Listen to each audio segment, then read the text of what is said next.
Hi class. Hey, I'm sorry I couldn't be with you today. I expected to, but I had a difficult time getting back to campus for class. So I've prepared this narrated PowerPoint slide, micro lecture for you. Maybe it won't be so micro, but it's a video lecture to fill in our instructional requirement from today's class. You also have two assignments due. One is due Sunday night prior to 11:59 or by 11:59, and that assignment is the leads that you've been working on. I told you that you would be handing that in. The second piece that's due is due Monday by 11:59 p.m. And that assignment is an exercise working with exclamation points. Excuse me. Of course, use your guidebook to help you.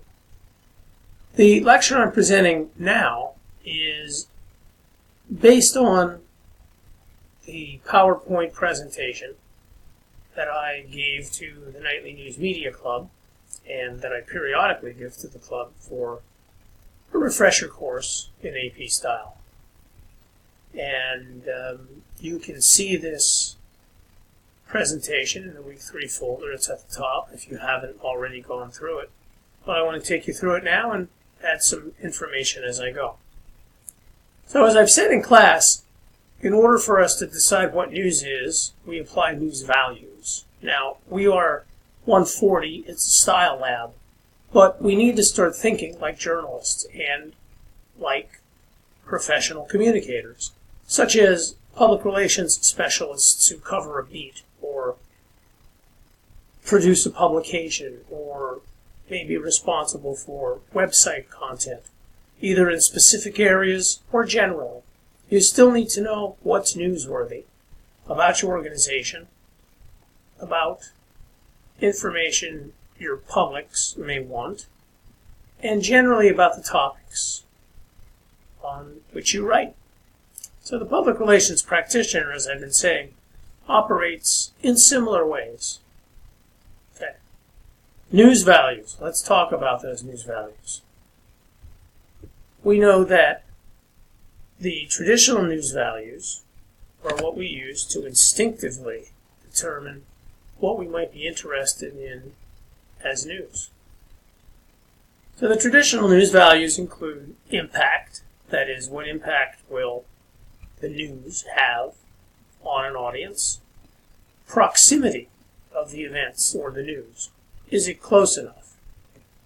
Will it matter to your readers? So proximity is important. Events far away or irrelevant, or if they're far away and have something to do with or may have an interest among your audience, then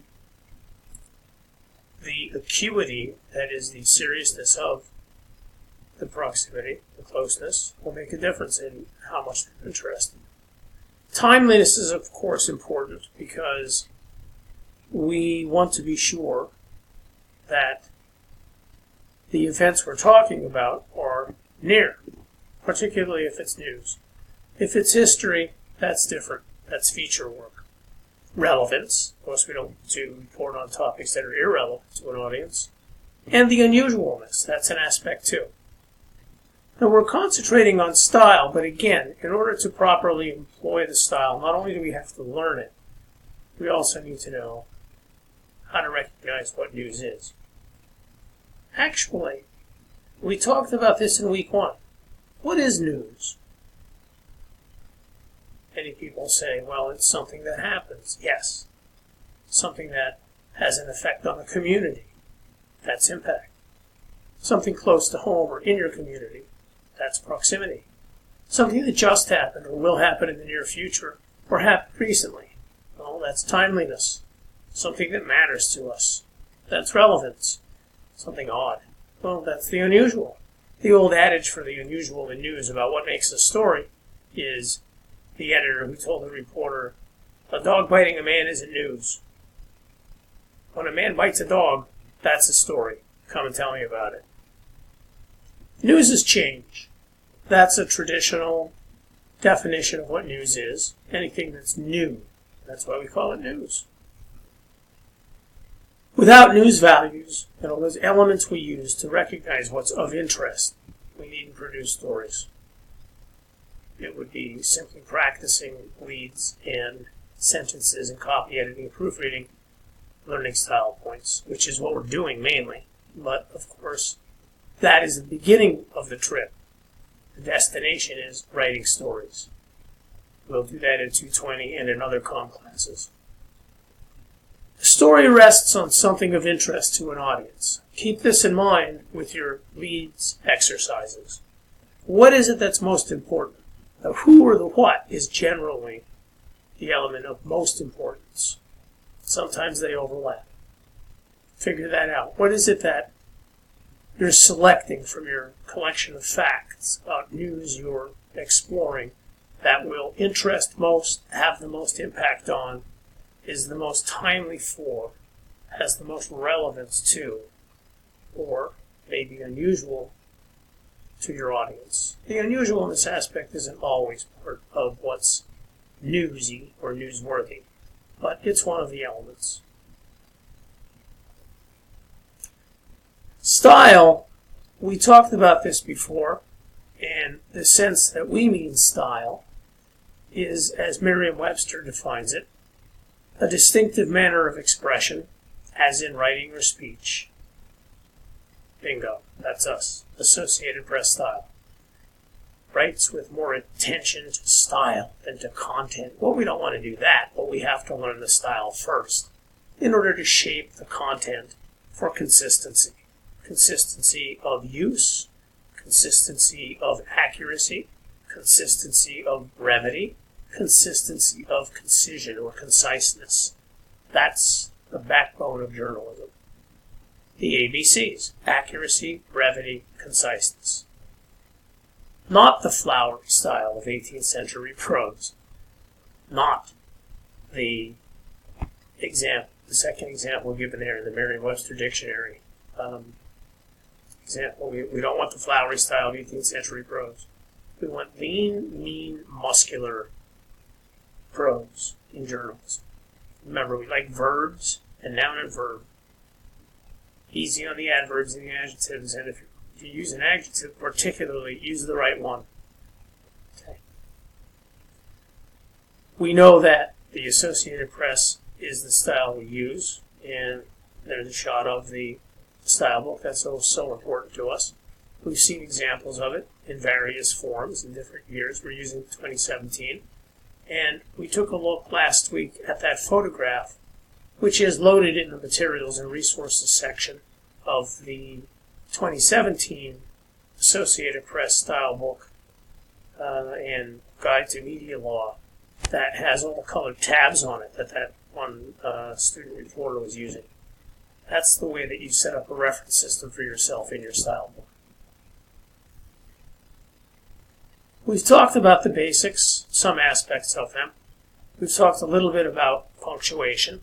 But because you're compiling, condensing, beefing up, trimming down, crafting your leads to submit for editing or grading, they're one and the same in this class. Again, your reporters, think of yourselves that way. And think of me not only as your professor, but as your editor.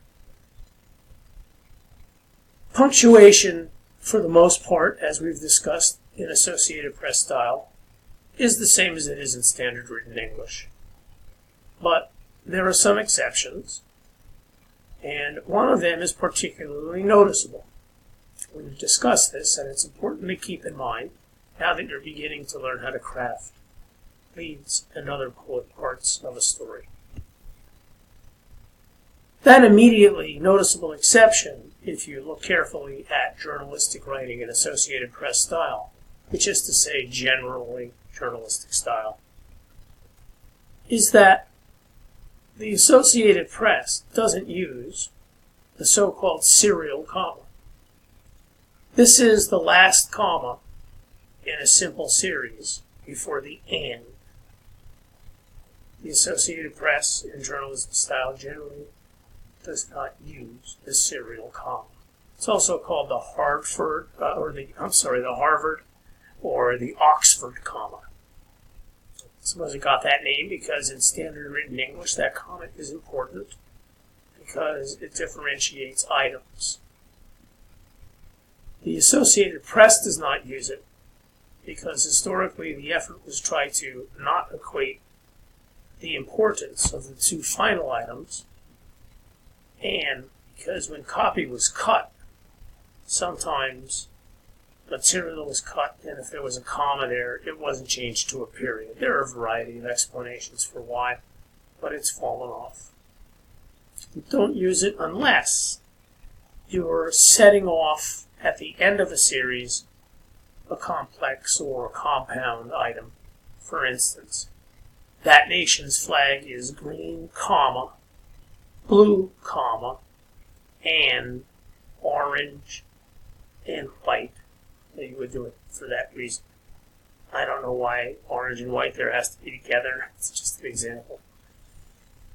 Here it is, the non-serial comma used in this example. The U.S. flag is red, white, and blue, so we have the U.S. flag is red, comma, white, and blue, period. No comma after white. But that comma is used prior to a conjunction that makes items in a series or a message clear. Here's a better example. And these are from the style book. I had orange juice, comma, toast, comma, and ham and eggs for breakfast. So we put the comma there because ham and eggs is a compound item.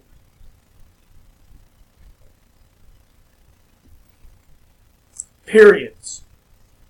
The AP uses periods the same way standard written English does. The most important aspect of using periods for new practitioners of AP style, besides ending a sentence, of course, is that the period goes inside the quotation marks. Inside. You'll see the panel says nearly all the time, but it's really all the time. Inside the quotation mark at the end. Inside. Period goes inside. That was a joke about, besides ending a sentence. You know that when you end a sentence, there are a variety of exclamation point, a variety of punctuation marks. The exclamation point, which we don't really like a lot in AP style, question mark, well, and the period. But the period is the most common. Why? Well, it's the most commonly used because we don't want our writing to look excited. We don't want to incite. We may want to inspire, but we want to stay away from the exclamation point, except as the AP style book defines we should use it. And if you want to know what that is, look it up. Here's an example. The deputy said the papers they were serving were, quote, a civil matter, comma, and not criminal, period, close quotation marks. Look at the frogginess and a little dry mouth. Kind of late, not a long day. But anyway, please bear with me, I'm sorry. The same goes for commas. That is a comma at the end when there's attribution, the comma at the end of a statement or a quotation, quote, for attribution. So notice our example. Put your quotation mark, opening quotation mark, put your hands behind your head and get on your knees, dash, now, comma, close, exclamation point, the deputy said, period. You see something else in that panel? We'll use this as an example, too, for a spelling quiz, contest, you would say. And I decided to slip another slide in here. Quotation marks. Quotation marks are used to set verbatim spoken or other verbatim words, that is, words just as they appeared or were spoken, such as material from a document and, of course, especially spoken word, apart from running narrative or regular prose or the writing. Quotation, opening quotation mark, in this example, we are all in this together,